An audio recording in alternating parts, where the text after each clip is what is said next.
Hi hello friends, welcome back to my YouTube channel. ಎಲ್ಲರೂ ಹೇಗಿದ್ದೀರಾ? I hope ಎಲ್ಲರೂ ಚೆನ್ನಾಗಿದ್ದೀರಾ ಅಂತ ಭಾವಿಸ್ತಾ ಇವತ್ತಿನ ಬ್ಲಾಗ್ನ ಸ್ಟಾರ್ಟ್ ಮಾಡ್ತಾ ಇದ್ದೀನಿ. ಸ್ವಲ್ಪ ವಾಯ್ಸ್ ಡಿಸ್ಟರ್ಬೆನ್ಸ್ ಇದೆ, ಹೊರಗಡೆ ಎಲ್ಲರೂ ಮಾತಾಡ್ತಾ ಇದ್ದಾರೆ. ಹಾಗೆ ಹಾಯ್ ಮಾಡಿ. ನನ್ನ ಬ್ಲಾಗ್ಗೆ ನನ್ನ ಬ್ಲಾಗ್ ಅಂತ ಬಂದ್ಬಿಡ್ತು ನೋಡಿ. ಇಲ್ಲ, ನಮ್ಮ ಬ್ಲಾಗ್ ಯಾವತ್ತೂ ನಮ್ಮ ಬ್ಲಾಗ್. ರಕ್ಷಿತಾ ಶಿವಕುಮಾರ್ ಹೆಸರಲ್ಲೇ ಇದೆ, ರಕ್ಷಿತಾ ಶಿವಕುಮಾರ್. ಇವರಿಲ್ಲದೆ ನನ್ನ ಬ್ಲಾಗ್ ಇಲ್ಲ. ಇವರಿದ್ದರೆ ಕಂಪ್ಲೀಟ್ ಆಗೋದು. ಅದಕ್ಕೆ ನೆನ್ನೆ ಇನ್ಕಂಪ್ಲೀಟ್ ಆಯಿತು ನನ್ನ ಬ್ಲಾಗು. ಬಟ್ ನಾವು ಒಂದು ಖುಷಿ ಏನಂತಂದರೆ, ನಮ್ಮ ಸಬ್ಸ್ಕ್ರೈಬರ್ಸ್ ಅವರ ಮಗನಿಗೆ ವಿಶ್ ಮಾಡಿ ನನಗೆ ಖುಷಿ ಆಯಿತು. ಅವರು ತುಂಬ ಖುಷಿಪಟ್ಟರು. ತುಂಬ ಖುಷಿ ಆಯಿತು ನೀವು ವಿಶ್ ಮಾಡಿದ್ದು ಅಂತ ಅಂದರು. ನನಗೂ ಸಖತ್ ಖುಷಿ ಆಯಿತು ಅವ್ರು ಖುಷಿ ಪಟ್ರಲ್ಲ ಅಂತ. ಹಾಗೆ ಫ್ರೆಂಡ್ಸ್, ಈವ್ನಿಂಗ್ ಆಗಿದೆ, ಡ್ಯೂಟಿ ಮುಗಿಸ್ಕೊಂಡು ಬಂದಿದ್ದಾರೆ, ಹೊರಡ್ತೀನಿ ಅಂತಂದರೆ. ಆಮೇಲೆ ಇವ್ರ ಫ್ರೆಂಡ್ ಮದುವೆ ಒಂದಿದೆ, ಅವ್ರ ಕ್ಲೋಸ್ ಫ್ರೆಂಡ್ದು. ಯಾವಾಗ? Saturday Sunday. ಓಕೆ, ಅವ್ರದ್ದು ಮದುವೆ ಇದೆ. ಅವ್ರ ಮದುವೆಗೆ ಸ್ವಲ್ಪ ಓಡಾಡ್ತಾ ಇದ್ದಾರೆ. ಫ್ರೆಂಡ್ ಮದುವೆ ಅಂತ, ಚೈಲ್ಡ್ಹುಡ್ ಫ್ರೆಂಡ್ ಅಂತೆ. ಅವ್ರದ್ದು ಸ್ವಲ್ಪ ಏನೋ ಕೆಲಸ ಇದೆ ಅಂತ ನಂಜನಗೂಡ್ಗೆ ಹೋಗಿ ಇವಾಗ ಹಂಗೆ ಆನ್ ದ ವೇ ಅವ್ರ ಏನೋ ಶಾಪಿಂಗ್ ಇದೆ ಅಂತೆ, ಅವ್ರ ಜೊತೆ ಹೋಗ್ತಾ ಇದ್ದಾರೆ. ಹೌದಾ ಪಾಪ, ಆ್ಯಕ್ಚುಲಿ ತುಂಬ ಕಡಿಮೆ ಡೇಸ್ ಇರೋದೇ. ಆ್ಯಕ್ಚುಲಿ ನಾಳೆ ಒಂದೇ ದಿನ ಅವ್ರು ಉಳ್ಕೊಳ್ಳೋದು. ನಾಡ್ದು ಚೌಟ್ರಿಗೆ ಹೋಗ್ಬೇಕು, ಕೆಲಸಗಳು ಮಾತ್ರ ತುಂಬಿದೆ. ಸೊ ಈಗ ನಂಜನಗೂಡಿಗೆ ಹೋಗಿ ಮತ್ತೆ ಅವ್ರ ಹತ್ರ ಹೋಗ್ಬೇಕು. ನಾನು ತುಂಬ ಕೆಲಸಗಳಿದೆ, ಮನೆ ಕೆಲಸಗಳು ಮಾಡಿಸ್ತಾ ಇದ್ದ. ಸೊ ನಾನು ಹೋಗ್ತಾ ಇದ್ದೀನಿ, ಅಲ್ಲಿ ಬ್ಯುಸಿ ಆಗಿಬಿಟ್ಟಿದ್ದೀನಿ. ರಕ್ಷಿತಾ ಇರಿ ಅಂತ ಹೇಳಿದ್ರೆ ನನಗೆ ಇರೋಕ್ಕಾಗ್ತಿಲ್ಲ. ಒಂದು ಕಡೆ ಹೆಂಡತಿ, ಒಂದು ಕಡೆ ಸ್ನೇಹ. ಏನಿಲ್ಲ ಪಾಪ, ಅವರು ಮದುವೆ ಅಂತಂತ ಇದ್ದಾರೆ. ಇವಾಗ ನನಗೂ ಎಕ್ಸ್ಪೀರಿಯೆನ್ಸ್ ಇದೆ. ಮದುವೆ ಟೈಮಲ್ಲಿ ಎಷ್ಟು ಕಷ್ಟ ಓಡಾಡೋದು ನೋಡಿದ್ದೀವಲ್ಲ ಮನೆಯವ್ರನ್ನೆಲ್ಲ. ಸೊ ಹೋಗಿ ಹೆಲ್ಪ್ ಮಾಡಿ ಪಾಪ ನಿಮ್ಮ ಫ್ರೆಂಡಿಗೆ. ಮದುವೆ ಮುಗಿಸ್ಕೊಂಡು ಬನ್ನಿ, ಆಯಿತಾ? ಮುಗಿಸ್ಕೊಂಡು ಎಲ್ಲ ಸೆಟಲ್ ಮಾಡಿಬಿಟ್ಟು ಬನ್ನಿ. ಹಾಗೆ ಫ್ರೆಂಡ್ಸ್, ನಾನು ಹೇಳ್ದಾಗೆ ಶಿವರು ಅವ್ರ ಫ್ರೆಂಡ್ ಮನೆ ಹತ್ರ ಹೋಗ್ತಾ ಇದ್ದಾರೆ. ಏನಂದರೆ ಅವ್ರದ್ದು ನೀರು ಹಾಕೋ ಶಾಸ್ತ್ರ, ಅಂದರೆ ಅರ್ಶಿನ ಶಾಸ್ತ್ರ ಅವ್ರ ಕಡೆ ಬೇರೆ ಥರ ಇರುತ್ತೆ. ಕೆಲವೊಬ್ರ ಕಡೆ ಒಂದೊಂದು ಮನೆಯ ಕಡೆ ಒಂದೊಂದು ಥರ ಇರುತ್ತೆ. ಸೊ ಅವ್ರ ಮನೆ ಹತ್ರ ಹೋಗಿದ್ದಾರೆ ಇವಾಗ. ಅದನ್ನು ಮುಗಿಸ್ಕೊಂಡು ಇನ್ನೂ ಬೇರೆ ಏನೋ ಕೆಲಸ ಇದೆಯಂತೆ, ಅದನ್ನು ಮುಗಿಸ್ಕೊಂಡು ಮನೆಗೆ ಹೋಗ್ತಾರೆ. ಹಾಗೆ ಫ್ರೆಂಡ್ಸ್, ಇವಾಗಷ್ಟೇ ಶಿವರು ಹೋದರು. ಅವ್ರಿಗೂ ಸ್ವಲ್ಪ ಕೆಲಸ ಇದೆ ಅಂತ. ಯಾಕಂದರೆ ಅವ್ರ ಫ್ರೆಂಡ್ದು ಮದುವೆ ಇದೆ ಅಂತ ಹೇಳಿದ್ನಲ್ಲ, ಅವ್ರ ಕ್ಲೋಸ್ ಫ್ರೆಂಡು, ಚೈಲ್ಡ್ಹುಡ್ ಫ್ರೆಂಡ್ದು ಮದುವೆ. ಇವತ್ತು ಥರ್ಸ್ಡೇ ಅಲ್ವಾ? ಇವತ್ತು ಥರ್ಸ್ಡೇ, ಸ್ಯಾಟರ್ಡೆ ಮತ್ತು ಸಂಡೇ ಮದುವೆ ಇದೆ ಅವ್ರದ್ದು. ನಾಳೆ ಏನೋ ಹಳದಿ ಶಾಸ್ತ್ರ ಇದೆ ಅಂತ, ನಾಳೆನೂ ಅವ್ರು ಬ್ಯುಸಿ. ಯಾಕಂದರೆ ನಮ್ಮ ಮದುವೆಲಿ ಅವ್ರ ಫ್ರೆಂಡು ನಾನು ನೋಡಿದ ಮಟ್ಟಿಗೆ ತುಂಬ ಹೆಲ್ಪ್ ಮಾಡಿ, ತುಂಬ ಜೊತೆಗೆ ಇದ್ಕೊಂಡು ಎಲ್ಲನೂ ನೋಡ್ಕೊಂಡಿದ್ರು. ಹಾಗೆ ಇಬ್ಬರು ಅಷ್ಟೇ ಚೆನ್ನಾಗಿದ್ದಾರೆ. ಅದಕ್ಕೆ ಏನೋ ಅವ್ರಿಗೇನೋ ಬಟ್ಟೆ ಪರ್ಚೇಸು ಏನೋ ಮಾಡಬೇಕು, ಸ್ವಲ್ಪ ಸಿಟಿ ಕಡೆ ಹೋಗಿ ಬರಬೇಕು ಅಂತ ಹೋದರು. ಇವಾಗ ಏನಂದರೆ ಇನ್ನೇನಿಲ್ಲ, ಮಮ್ಮಿನೂ ಯಾವುದೋ ಒಂದು ಫಂಕ್ಷನ್ ಇದೆ ಅಂತ ಹೊರಗೆ ಹೊರಟಿದ್ದಾರೆ. ನಾನು ಹೋದರು ಆಲ್ರೆಡಿ ರೆಡಿಯಾಗಿ, ಪಪ್ಪ ಮಮ್ಮಿ ಇಬ್ಬರು. ನಾನು ಮತ್ತು ನನ್ನ ತಮ್ಮ ಇಬ್ಬರೇ ಇವಾಗಿರೋದು. ಇವತ್ತು ಏಪ್ರಿಲ್ 9 PUC ರಿಸಲ್ಟ್ ಎಲ್ಲ ಬಿಟ್ಟಿದ್ದಾರೆ. ಮಧ್ಯಾಹ್ನ 3 ಗಂಟೆಗೆ ಅನೌನ್ಸ್ ಆಯಿತು PUC ರಿಸಲ್ಟು. ಎಷ್ಟೊಂದು ಸ್ಟೂಡೆಂಟ್ಸ್ ಕನಸು PUC ಆದಮೇಲೆ ನೆಕ್ಸ್ಟ್ ಏನು ಅಂತ. ಇವ್ರದ್ದೆಲ್ಲ ರಿಸಲ್ಟ್ ನೋಡ್ತಿದ್ರೆ ನನ್ನ PUC ನನಗೆ ನೆನಪಾಗ್ತಾಯಿತ್ತು. ಯಾಕಂದರೆ ನನ್ನ PUC ರಿಸಲ್ಟ್ ಬಂದಿದ್ದು ನನ್ನ ಬರ್ಡೇ ದಿನವೇ, ಏಪ್ರಿಲ್ ಟೈಮಲ್ಲಿ ನನ್ನ ಬರ್ಡೇ ದಿನ ಬಂದಿದ್ದು. ಅದೊಂಥರ ಮೆಮೊರಿ. ಇವತ್ತು ನನ್ನ PUC ರಿಸಲ್ಟ್, ನನ್ನ ಕಸಿನ್ ಇಬ್ಬರು ಇದ್ದಾರೆ, ಇಬ್ಬರು PUC ರಿಸಲ್ಟ್ ಬಂತು. ಅವರಿಬ್ಬರು PUC ರಿಸಲ್ಟ್ ಬಂತಲ್ಲ, ಅವಾಗ ನಾನು ನೆನೆಸ್ಕೊತಾ ಇದ್ದೆ ನನ್ನ PUC ರಿಸಲ್ಟ್ ಬಂದಿದ್ದು 2019 ನಾನು PUC ಮುಗಿಸಿದ್ದು. ಆವಾಗ ನನ್ನ ಬರ್ಡೇ ದಿನವೇ ಬಂದಿತ್ತು. ಆವಾಗ ನಂದು ಫಸ್ಟ್ ಕ್ಲಾಸಲ್ಲಿ ಚೆನ್ನಾಗಿ ಬಂದಿತ್ತು, 68% 69%. ಖುಷಿ ಇದ್ದೆ, ತುಂಬ ಜಾಸ್ತಿ ಏನಲ್ಲ. ನನಗೆಷ್ಟು ಆಗುತ್ತೆ ಅಷ್ಟು ಟ್ರೈ ಮಾಡಿ ಹತ್ತತ್ರ 70 ರೀಚ್. ಸಾರಿ ಫ್ರೆಂಡ್ಸ್, ಸ್ವಲ್ಪ ಡಿಸ್ಟರ್ಬೆನ್ಸ್ ಆಯಿತು. ಒಂದು ಕಾಲ್ ಬಂತು, ಅದಕ್ಕೆ ವೀಡಿಯೋ ಸ್ಟಾಪ್ ಮಾಡಿಬಿಟ್ಟು ಮತ್ತೆ ಇವಾಗ ಕಂಟಿನ್ಯೂ ಮಾಡ್ತಾಯಿದ್ದೀನಿ. ಹಾಗೆ ನಾನು PUC ರಿಸಲ್ಟ್ ಬಗ್ಗೆ ಮಾತಾಡ್ತಾ ಇದ್ದೆ. ಇವಾಗ ಎಷ್ಟೊಂದು ಸ್ಟೂಡೆಂಟ್ಸ್ ಎಷ್ಟೊಂದು ಸ್ಕೋರ್ ಮಾಡಿರ್ತಾರೆ, ಮತ್ತು ಆ್ಯಾವ್ರೇಜ್ ತೆಗೆದಿರ್ತಾರೆ, ಕೆಲವೊಬ್ಬರು ಫೇಲು ಕೂಡ ಆಗಿರ್ತಾರೆ. ಬಟ್ ಏನೂ ಮಾಡೋಕ್ಕಾಗಲ್ಲ. ಈ ರಿಸಲ್ಟ್ನ ನಾವು ಇಟ್ಕೊಂಡು ನಾವು ಫ್ಯೂಚರ್ನ ಡಿಸೈಡ್ ಮಾಡೋದಕ್ಕಾಗಲ್ಲ. ಏನಿದ್ರು ಫೈನಲಿ ನಾವು ಎಲ್ಲಿ ಇರ್ತೀವಿ ಅದೇ ಫೈನಲು. ಇವಾಗಲಿಂದನೇ ನಮ್ಮ ಫ್ಯೂಚರ್ ಇದೇ ಇದೆ ಅಂತ ನಾವು ಯಾವುದು ಹೇಳೋಕ್ಕಾಗಲ್ಲ ಈ ರಿಸಲ್ಟಿಂದ. ಸೊ ಎಲ್ಲ ಸ್ಟೂಡೆಂಟ್ಸ್ಗೂ ನಾನು ಹೇಳೋದಿಷ್ಟೇ, ಹ್ಯಾಪಿಯಾಗಿರಿ. ಯಾವುದೇ ರಿಸಲ್ಟ್ ಎಷ್ಟೊಂದು ಜನ ರಿಸಲ್ಟ್ ಬಂದಿದೆ, ಎಷ್ಟೊಂದು ಲಕ್ಷ ಜನ ರಿಸಲ್ಟ್ ಬಂದಿದೆ, ಖುಷಿಯಾಗಿರಿ ಅಂತ ಹೇಳೋಕ್ಕೆ ಇಷ್ಟಪಡ್ತೀನಿ. ಹಾಗೆ ನನ್ನ ತಮ್ಮನೂ ಕೂತಿದ್ದಾನೆ, ಅವನದು ಪಿ ಯು ಸಿ ರಿಸಲ್ಟ್ ಕೇಳೋಣ ಎಷ್ಟು ಬಂತು ಅಂತ. ರಾಹುಲ್, ನಿನ್ನ ಪಿ ಯು ಸಿ ರಿಸಲ್ಟ್ ಎಷ್ಟು? ಆ್ಯಕ್ಚುಲಿ ನಾವು ಕೊರೋನಾ ಪಾಸ್. ಫ್ರೆಂಡ್ಸ್, ನನಗೆ ಮರ್ತೋಗಿತ್ತು ಇವನು ಕೊರೋನಾ ಪಾಸ್ ಆಗಿದ್ದ ನೋಡಿ. ನಾನು ಅವಾಗ ಡಿಗ್ರಿ ಟೈಮು, ನಂದು ಒಂದು ಸೆಮ್ ಕೊರೋನಾ ಪಾಸ್ ಆಗಿತ್ತು. ಕೊರೋನಾ ಪಾಸ್ ನಮ್ಮ ಟೈಮಲ್ಲಿ ಫುಲ್ಲು ಕೊರೋನಾ ಇದ್ದಿದ್ದರಿಂದ ಹ್ಞೂ actually first year P U ಮೇಲೆ ಮಾರ್ಕ್ಸ್ನ ಇದು ಮಾಡಿದ್ರು. ಮಾರ್ಕ್ಸ್ ಕೊಟ್ಟಿದ್ದು ನಮ್ಮ ಕಾಲೇಜಲ್ಲಿ ಫುಲ್ಲು ಸ್ಟ್ರಿಕ್ಟ್ ಇತ್ತು. ಫಸ್ಟ್ ಇಯರ್ ಮಾರ್ಕ್ಸ್ ನಿಮಿಷ ಇರು.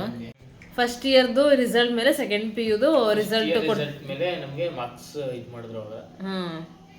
ಆ ಟೈಮ್ರೆಲ್ಲ ನಮ್ಗೆ ಜಸ್ಟ್ ಪಾಸ್ ಆದರೆ ಸಾಕು ಅನ್ನೋ ಮೆಂಟಲಿ ನಾವು ಪ್ರಿಪೇರ್ ಆಗಿದ್ವಿ ಅಷ್ಟೇ. ಅಂದರೆ ಎಕ್ಸಾಮ್ಸ್ ಬರ್ದಿದ್ದ ನೀನು? ಇಲ್ಲ, ಎಕ್ಸಾಮ್ ಬರ್ದಿರ್ಲಿಲ್ಲ. ಜಸ್ಟ್ ಫಸ್ಟ್ ಇಯರ್ ಅಂದರೆ ಎಕ್ಸಾಮ್ಸು ಆಗಿರ್ಲಿಲ್ವಾ? ಕೊರೋನಾ ಇಂದ ಎಕ್ಸಾಮ್ಸು ಆಗಿರ್ಲಿಲ್ಲ. ಆ ಟೈಮಲ್ಲಿ ಫುಲ್ ಕ್ರಿಟಿಕಲ್ ಆಗಿತ್ತು ಕೊರೋನಾ. ಹೌದು, ಆಚೆ ಎಲ್ಲ ಹೋಗಕ್ ಬಿಡ್ತಾ 2021 ಕೊರೋನಾ. ಹೌದು, ಆಚೆ ಎಲ್ಲೋ ಹೋಗಕ್ ಬಿಡ್ತಾ ಇರ್ಲಿಲ್ಲ. ಅದಕ್ಕೆ ಜಸ್ಟ್ ಸೊ ಎಕ್ಸಾಮ್ಸ್ ಕ್ಯಾನ್ಸಲ್ ಆಗೋಗಿತ್ತು. ಬಟ್ ಎಕ್ಸಾಮ್ ನಡೆಯುತ್ತೆ. Major just first P U C result ಏನಿತ್ತು ಆ ಬೇಸಿಸ್ ಮೇಲೆನೆ ಮಾರ್ಕ್ಸ್ ಕೊಟ್ಟಿದ್ರು ಅವಾಗ. ಹೌದಾ? ಅಂದ್ರೆ ಹೆಚ್ಚು ಕಡಿಮೆ ಹಿಂದೆ ಮುಂದೆ ಕೊಟ್ಟಿದ್ರು. ನಮ್ಗೆ ನಮ್ ಕಾಲೇಜ್ ಫುಲ್ ಸ್ಟ್ರಿಕ್ಟ್ ಇದ್ರಿಂದ ನಮ್ ಫಸ್ಟ್ ಇಯರ್ಲೂ ಮಾರ್ಕ್ಸ್ ಕೊಡ್ತಾ ಇರಲಿಲ್ಲ, ಇನ್ನೂ ಓದ್ಲಿ ಚೆನ್ನಾಗಿ ಓದ್ಲಿ ಅಂತ. ಆ ಬೇಸಿಸ್ ಮೇಲೆ ಬಂದಿದ್ದ ನಮ್ದು ಇನ್ನೂ ಕಡಿಮೆ, ಸ್ವಲ್ಪ ಆವರೇಜೇ ಬಂತು. ಅಂದರೆ ಆ ಟೈಮಲ್ಲಿ ಕೆಲವೊಬ್ರಿಗೆ ಸ್ಟೂಡೆಂಟ್ಸ್ಗೆ ಹೆಂಗಾಗುತ್ತೆ ಅಂದರೆ, ಈಗ ಫಸ್ಟ್ ಇಯರು ಏನೋ ಒಂದು ರೀಸನಿಂದ ಅವ್ರು ಓದೋದಕ್ಕೆ ಆಗಿರಲ್ಲ, ಮನೆ ಏನೋ ಒಂದು ಪ್ರಾಬ್ಲಮ್ ಇಂದ. ಮೇಜರ್ ಅಂದ್ರೆ second P U C result ಯಾವಾಗ ಮೇನ್. ಇವಾಗ ಫಸ್ಟ್ ಇಯರ್ ಕಡಿಮೆ ಬಂದಿರುತ್ತೆ, ಸೆಕೆಂಡ್ ಪಿ ಯು ಸಿದು ಜಾಸ್ತಿ ತೆಗೋಣ ಅಂತ ಒಂದು ಪ್ರಿಪೇರ್ ಆಗಿರ್ತಾರೆ ಪಾಪ ಹುಡುಗರು. ಬಟ್ ಫಸ್ಟ್ ಇಯರ್ದೇ ಮಾರ್ಕ್ಸ್ ಮೇಲೆ ನಾವು ಅವರು ಮಾರ್ಕ್ಸ್ ಕೊಟ್ಟಿದ್ರೆ ಎಷ್ಟೊಂದು ಜನಕ್ಕೆ ಸ್ವಲ್ಪ ಡಿಸಪಾಯಿಂಟ್ ಆಗಿರುತ್ತೆ. ನಾನಂತೂ ಫುಲ್ ಡಿಸಪಾಯಿಂಟ್ ಆಗಿದ್ದೆ. ನಿಂದೆಷ್ಟು ಒಂದು 75 ಬಂದಿತ್ತಲ್ವಾ ನಿಂದು? 73%. ಸಾಕು ಬಿಡಿ. ಇವನು ತಗೊಂಡಿದ್ದು ಫ್ರೆಂಡ್ಸ್ ಕಂಪ್ಯೂಟರ್ ಸೈನ್ಸ್ ಕಾಮರ್ಸು ತಗೊಂಡಿದ್ದು, EBA CS ತಗೊಂಡಿದ್ದು. ನೆಕ್ಸ್ಟ್ ಇವನು BCA ಮಾಡ್ಕೊಂಡ. BCA ಮುಗಿಸಿ ಇನ್ನೇನು ಇವಾಗ MCA ಮುಗೀತಾ ಬಂದಿದೆ. ಲಾಂಗ್ ಜರ್ನಿ ಸ್ಟಡೀಸ್ ಮುಗಿಸಿದ್ದಾನೆ. ಆಲ್ಮೋಸ್ಟ್ ಇನ್ 5% ಉಳಿದಿದೆ ಒಂದು ಸ್ಟಡೀಸು. ಜಸ್ಟ್ ಸೆಮ್ಸ್ ಎಲ್ಲ ಆಲ್ಮೋಸ್ಟ್ ಎಕ್ಸಾಮ್ಸ್ ಎಲ್ಲ ಮುಗಿದಿದೆ. ಜಸ್ಟ್ ಇವನು ಇಂಟರ್ನ್ಶಿಪ್ ಅಟೆಂಡ್ ಮಾಡೋದು ಅಷ್ಟೇ ಕೆಲಸ ಮುಗೀತು, ಅಷ್ಟೇ ಅಲ್ವಾ? PUC ಮಕ್ಳಿಗೆ ಏನು ಹೇಳೋದಂದ್ರೆ, ಈ ಜಸ್ಟ್ ರಿಸಲ್ಟೇ ನಾವು ತಲೆಯಲ್ಲಿ ಇಟ್ಕೋಬಾರ್ದು. ಕಡಿಮೆ ಬಂತು ಅಂತ ಫುಲ್ ಪ್ಯಾನಿಕ್ ಆಗಿ ಮನೆಯಿಂದ ಎಲ್ಲ ಹೊರಟೋಗೋದು, ಏನಾದ್ರು ಅಟೆಂಪ್ಟ್ ಮಾಡೋದು ಆ ಥರ ಎಲ್ಲ ಮಾಡಬಾರ್ದು. ಇದಿಲ್ಲ ಅಂದ್ರೂ ಲೈಫ್ ಮುಂದೆ ಇನ್ನೂ ಚೆನ್ನಾಗಿ ಲೀಡ್ ಆಗುತ್ತೆ ಅಂತ ಹೇಳ್ಬೋದು ಅಷ್ಟೇ.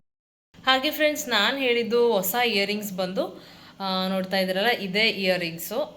ಇವಾಗ ನಂದು ಏನೋ ವಿಡಿಯೋ ಸ್ಟ್ಯಾಂಡು ಅಲ್ಲಿದೆ. ಸೊ ನಾನು ಹಿಂಗೆ ಸೆಲ್ಫಿ ವಿಡಿಯೋನೇ ಮಾಡ್ಕೊಬೇಕು, ಯಾಕಂದರೆ ಮನೇಲಿ ನನ್ನ ತಮ್ಮ ಇದ್ದಾನೆ, ಅವ್ನು ಸ್ವಲ್ಪ ಬ್ಯುಸಿ ಇದ್ದಾನೆ ಓದ್ಕೊಳ್ಳೋದ್ರಲ್ಲಿ. ನಮ್ಮ ಮಮ್ಮಿನೂ ಇಲ್ಲ, ವಿಡಿಯೋ ಮಾಡ್ಕೊಳ್ಳೋದಕ್ಕೆ ಯಾರೂ ಇಲ್ಲ, ಅದಕ್ಕೆ ಸ್ವಲ್ಪ ಅಡ್ಜಸ್ಟ್ ಮಾಡ್ಕೊಳ್ಳಿ. ಹೀಗೆ ನೀಟಾಗಿ ಕಾಣಿಸ್ತಾ ಇದೆ ಅನಿಸುತ್ತೆ ನಿಮಗೆ. ಡಿಸೈನ್ ಎಲ್ಲ ಎಷ್ಟು ಚೆನ್ನಾಗಿ ಕಾಣಿಸ್ತಾ ಇದೆ ನೋಡಿ, ಹೊಸ ಇಯರಿಂಗ್ಸು. ಇದು ಯಾರಿಗೆ ಏನು ಅಂತ ನಾನು ನಿಮಗೆ ತಿಳಿಸ್ಕೊಡ್ತಾ ಹೋಗ್ತೀನಿ. ಇದೇನಂದರೆ, ಇದು ಈ ಇಯರಿಂಗ್ಸ್ ಬಂದು ನಮ್ಮ ಮಮ್ಮಿಗೆ ಅಂದರೆ ನಮ್ಮ ಮಮ್ಮಿ ಪರ್ಚೇಸ್ ಮಾಡಿರೋದು. ನಮ್ಮ ಮಮ್ಮಿ ಯಾವಾಗ ಪರ್ಚೇಸ್ ಮಾಡಿರೋದು ಅಂತಂದರೆ ಒಂದು 15 ಡೇಸ್ ಬ್ಯಾಕು ನೀವು ನೋಡಿದ್ದೀರ ನನ್ನ ಬ್ಲಾಗಲ್ಲಿ.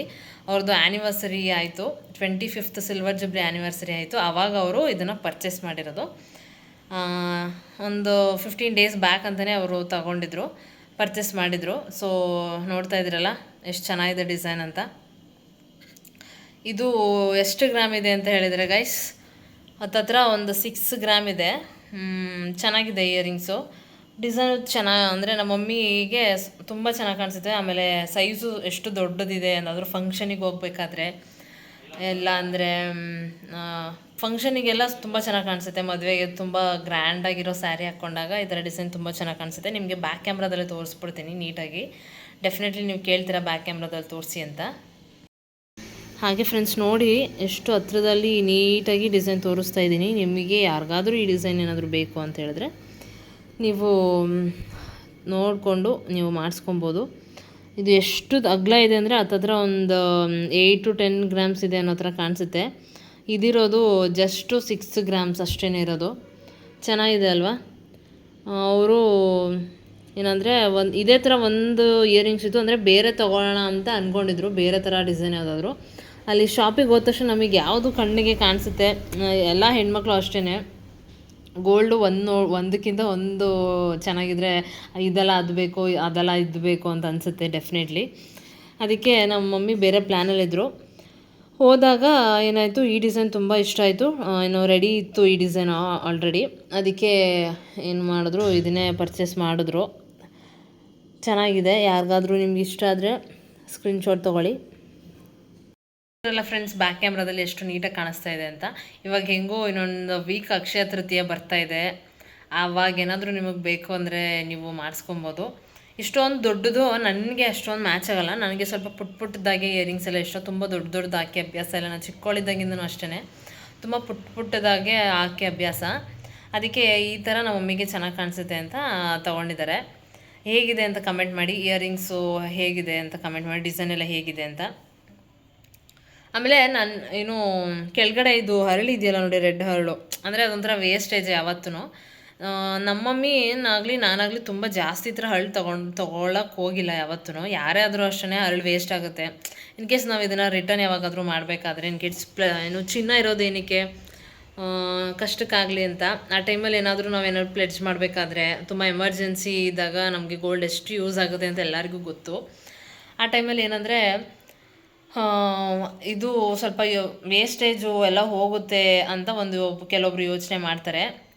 ಇದು ಇಯರಿಂಗ್ಸ್ ನೋಡಿದ ತಕ್ಷಣ ಇಷ್ಟ ಆಗಿರೋದ್ರಿಂದ ಪರ್ಚೇಸ್ ಮಾಡಬೇಕಾಗಿತ್ತು. ಇನ್ನೊಂದು ಏನಂದರೆ, ಸುಮಾರು ಜನ ಕಮೆಂಟ್ ಮಾಡ್ತಾಯಿದ್ರಿ, ಅಕ್ಷಯ ತೃತೀಯಗೆ ಏನು ಗೋಲ್ಡನ್ನು ನೀವು ತೊಗೊತಾ ಇದ್ದೀರಾ ಹೇಳಿ ಅಂತ ಕಮೆಂಟ್ ಮಾಡ್ತಾಯಿದ್ರಿ. ಇನ್ನೊಂದು ವೀಕ್ ಬಂತು, ಏನು ಗೋಲ್ಡ್ ತೊಗೊತಾ ಇದ್ದೀನಿ, ಏನು ಪರ್ಚೇಸ್ ಮಾಡ್ತಾಯಿದ್ದೀನಿ ಅಂತ ನಾನು ವೀಕಲ್ಲಿ ನಿಮಗೆ ವ್ಲಾಗ್ನ ಅಪ್ಲೋಡ್ ಮಾಡ್ತೀನಿ ಏನು ತೊಗೊಂಡೆ ಅಂತ. ಆವಾಗ ನೀವು ವೆಯ್ಟ್ ಮಾಡ್ತಾಯಿರಿ, ವಾಚ್ ಮಾಡಿ ನನ್ನ ವೀಡಿಯೋನ.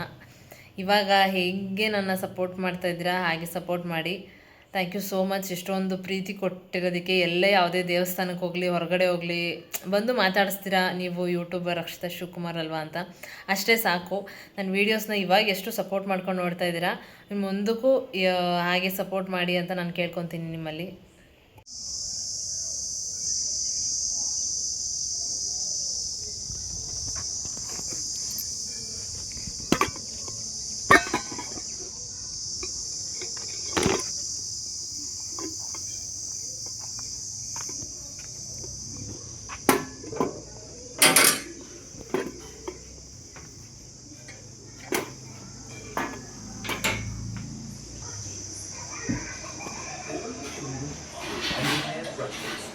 ಏನಪ್ಪ ಹೀರೋ ಬೆಳಗ್ಗೆ ಏನೋ ನೋಡ್ಕೊಂಡು ಕೂತಿದ್ಯಾ? ಹಾಂ, ಏನು ನೋಡ್ತಿದ್ಯಾ? ಯಾವುದೋ ಇದು ಪೆಪ್ಪಪ್ಪಿ? ಇದೇನೋ ಹೇಳೋದು ನೀನು ಪೆಪ್ಪಪ್ಪಿ ಅಂತ? ಇದೇನೋ ಹೇಳೋದು ನೀನು ಪೆಪ್ಪಪ್ಪಿ ನೋಡಬೇಕು ಅಂತ? ಅದೇನದು ಫುಲ್ ಹೇಳೋದ್ರದು?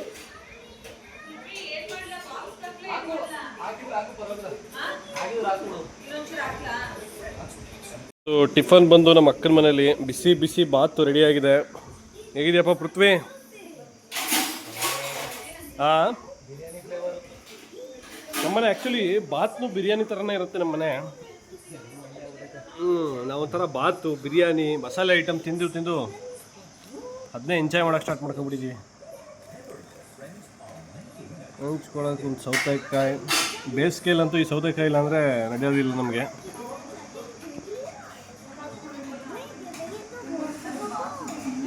ಸುಡ್ತಾ ಇದೆ.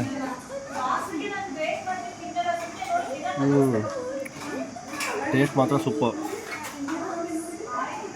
ಹಾಗೆ ಫ್ರೆಂಡ್ಸ್, ಇದಾಗಿತ್ತು ನನ್ನ ಇವತ್ತಿನ ವ್ಲಾಗ್. ಈ ವ್ಲಾಗ್ ನಿಮಗೆ ಇಷ್ಟ ಆಗಿದೆ ಅಂತ ಭಾವಿಸ್ತೀನಿ. ಇಷ್ಟ ಆಗಿದ್ರೆ ಲೈಕ್ ಮಾಡಿ, ಶೇರ್ ಮಾಡಿ, ಹಾಗೆ ಕಮೆಂಟ್ ಮಾಡಿ. ಇನ್ನು ಯಾರ್ಯಾರು ನನ್ನ ಚಾನಲ್ನ ಸಬ್ಸ್ಕ್ರೈಬ್ ಮಾಡಿದೆ ಹಾಗೆ ವೀಡಿಯೋಸ್ನ ನೋಡ್ತಾ ಇದ್ದೀರಾ, ಪ್ಲೀಸ್ ಸಬ್ಸ್ಕ್ರೈಬ್ ಮಾಡಿಕೊಂಡು ವೀಡಿಯೋಸ್ನ ನೋಡಿ ಅಂತ ಕೇಳ್ಕೊತೀನಿ ಫ್ರೆಂಡ್ಸ್. Thank you.